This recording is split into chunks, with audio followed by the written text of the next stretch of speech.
Hi, this is Dr. Gregory Sadler. I'm a professor of philosophy and the president and founder of an educational consulting company called Reason.io, where we put philosophy into practice. I've studied and taught philosophy for over 20 years, and I find that many people run into difficulties reading classic philosophical texts. Sometimes it's the way things are said or how the text is structured. But the concepts themselves are not always that complicated, and that's where I come in. To help students and lifelong learners, I've been producing longer lecture videos and posting them to YouTube. Many viewers say they find them useful. What you're currently watching is part of a new series of shorter videos, each of them focused on one core concept from an important philosophical text. I hope you find it useful as well. At the beginning of Fear and Trembling, Kierkegaard is going to tell us 4 little stories, essentially reinterpretations, imagining what it must have been like for Abraham on his way and coming back from the commanded sacrifice of his son Isaac. Why does he begin a work of philosophy this way? Well, Abraham is really the central figure, and Abraham is being used here as a way to try to understand faith. And it is being done from a philosophical perspective, but philosophy can use narrative, so that's part of what is going on here. Abraham, if you think about his cultural significance, is often called the father of faith. And we even speak about the Abrahamic religions, referring primarily to Judaism, Christianity, and Islam as the largest branches of that entire family. And why do we talk about Abraham as the father of faith? This is part of what this book is attempting to grapple with. So we begin with a narrative, and you can find this narrative in its original form in the book of Genesis.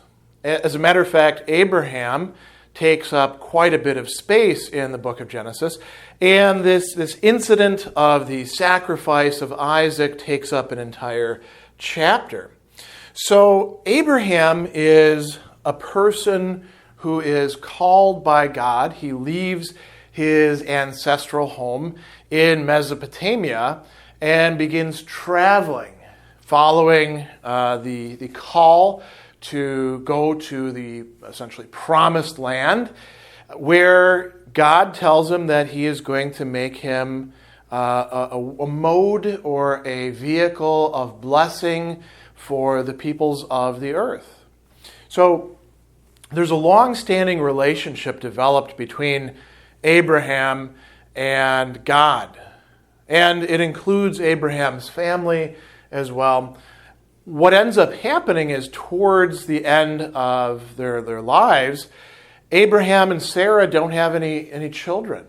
And this is kind of a catastrophe, not one that's easy for us in the present day to relate to, unless we value childhood and birth and all of the things that go along with that, generativity, passing on life from generation to generation.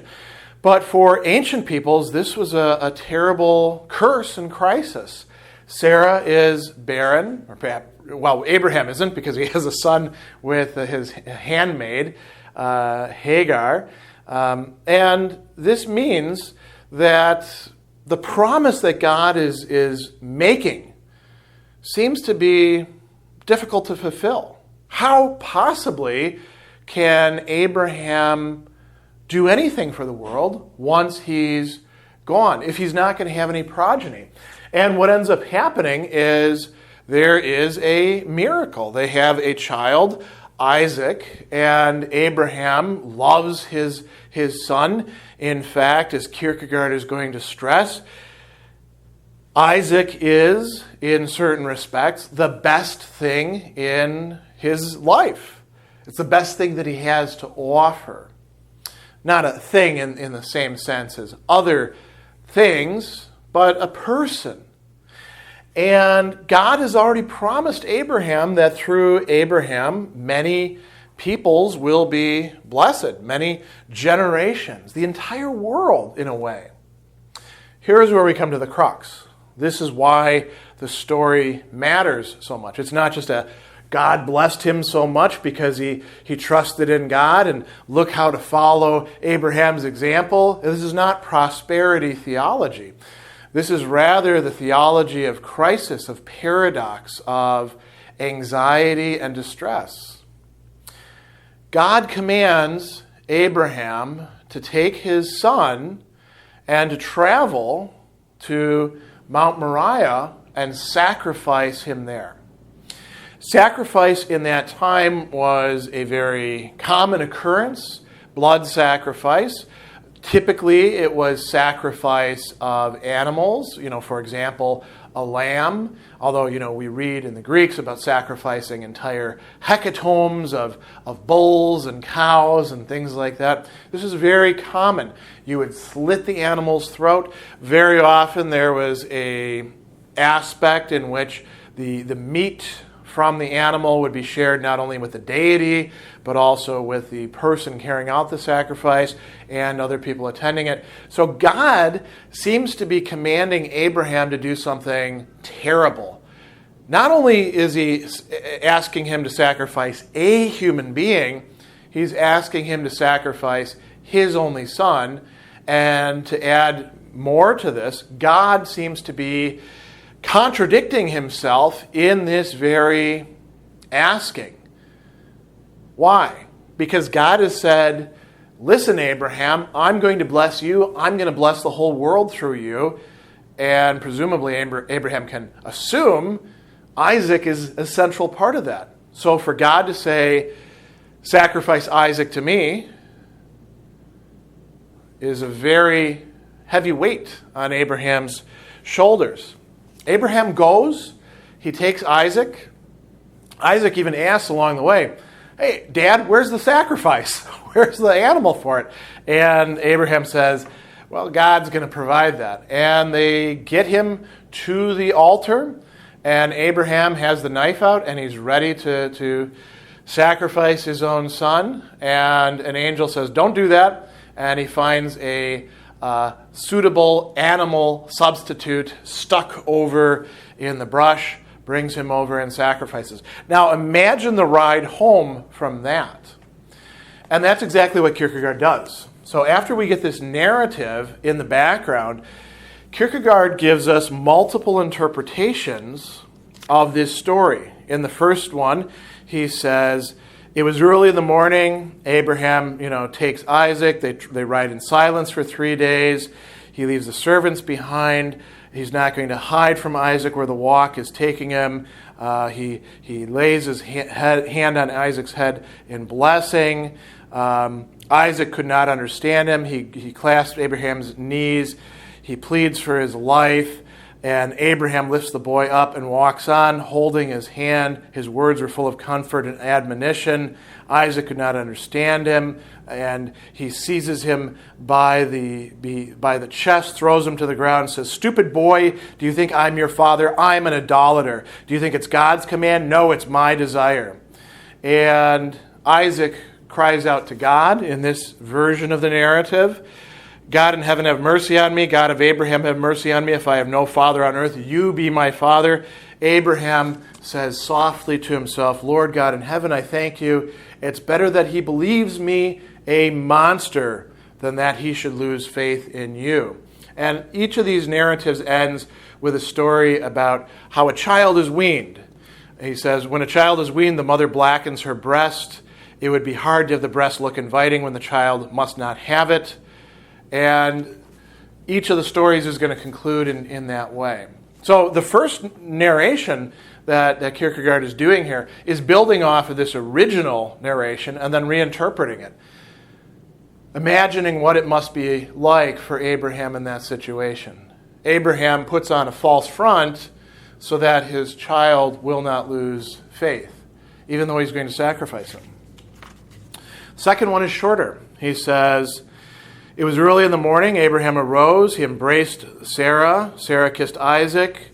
They rode along the road in silence. Abraham stared continuously and fixedly at the ground until the fourth day. He sees the mountain. He arranges the firewood, binds Isaac, draws the knife, sees the ram that God has selected, sacrificed, and went home. And here's the key to this interpretation. From that day henceforth Abraham was old. He could not forget that God had ordered him to do this. Isaac flourished as before, but Abraham's eyes were darkened. He saw joy no more. This is a second possible imaginary interpretation of what is taking place in the Abraham story. The third one, Abraham arose, kisses Sarah. Sarah kissed Isaac. Abraham rides thoughtfully through the road and the desert. He climbs Mount Moriah. He throws himself down on his face, prays to God to forgive him his sin, that he had been willing to sacrifice Isaac, that the father had forgotten his duty to the son. Here's where the kicker is. He often rode his lonesome road, but he found no peace. He could not comprehend that it was a sin he'd been willing to sacrifice to God, the best that he had, the possession for which he himself would have gladly died many times. And if it was a sin, if he had not loved Isaac in this manner, he could not understand that it could be forgiven. For what more terrible sin was there? It culminates in a new kind of catastrophe. And then he gives us another fourth interpretation.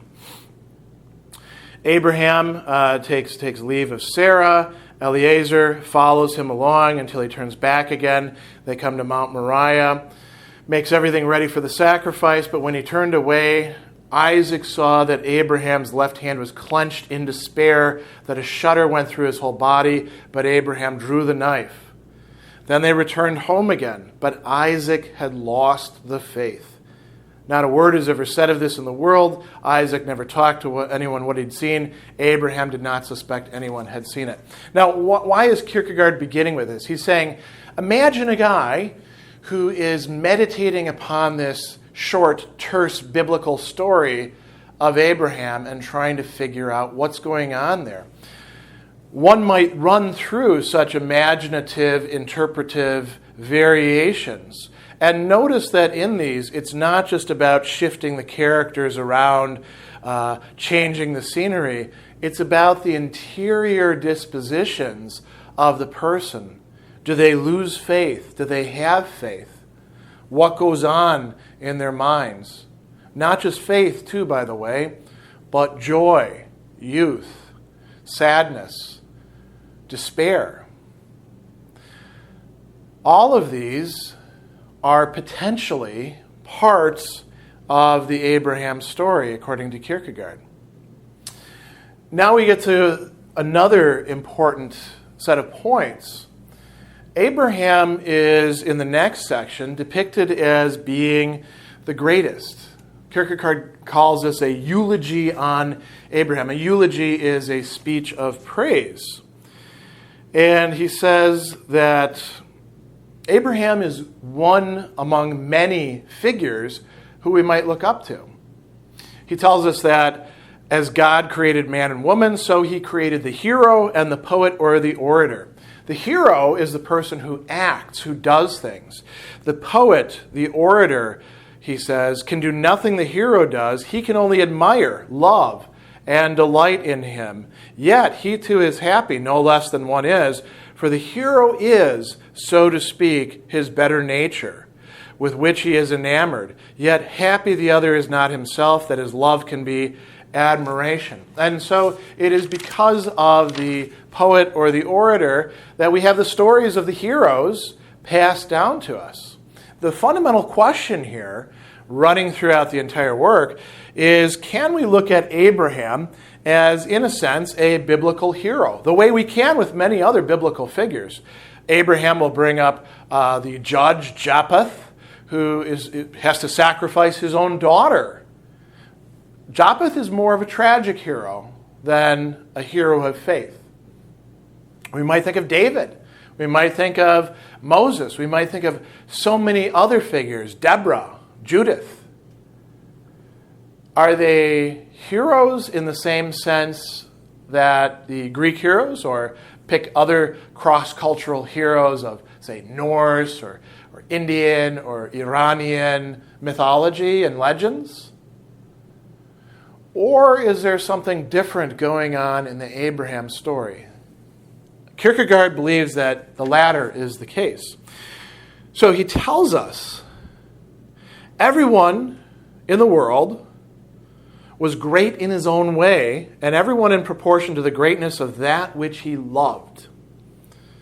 He who loved himself became great by virtue of himself. He who loved other people became great by his devotedness. He who loved God became greatest of all. And he says, one person became great by expecting the possible, another by expecting the eternal. But he who expected the impossible became the greatest of all. Who is the one who expected the impossible? Abraham. Abraham is somehow superlatively great. Great beyond the greatness of those that we can relate to so much easier. He goes on and he says, he who struggled with the world became great by conquering the world. He who struggled with himself became great by conquering himself. But he who struggled with God became the greatest of all. He goes on and says, there was one who conquered everything by his power, and there was one who conquered God by his powerlessness. There was one who relied upon himself and gained everything. There was one who in the security of his own strength sacrificed everything. But the one who believed God was the greatest of all. So Abraham is different than the heroes that we're thinking of. As a matter of fact, we'll talk about this elsewhere. If we think of him solely in terms of heroes, he's actually a bad guy. He's willing to sacrifice his own son. And not because the country demands it or anything along those lines where we can say, well, there's a greater good. It's because he hears this voice that he says is God telling him to do it, even though it seems totally irrational. So Abraham is going to be the father of faith. And this raises the question for us, what is faith? We can certainly rule out some simple answers. It's not just a stupid, blind belief that's supposed to be a substitute for knowing. That may be what some people do, in fact, mean by faith, and they may, in fact, run their lives and advise other people to do so according to that. That is not what faith means for Kierkegaard, and it's not what faith means within the Abraham story. So this entire idea about who Abraham is and why his story matters is going to be concerned with this question of figuring out what faith actually involves and comprises.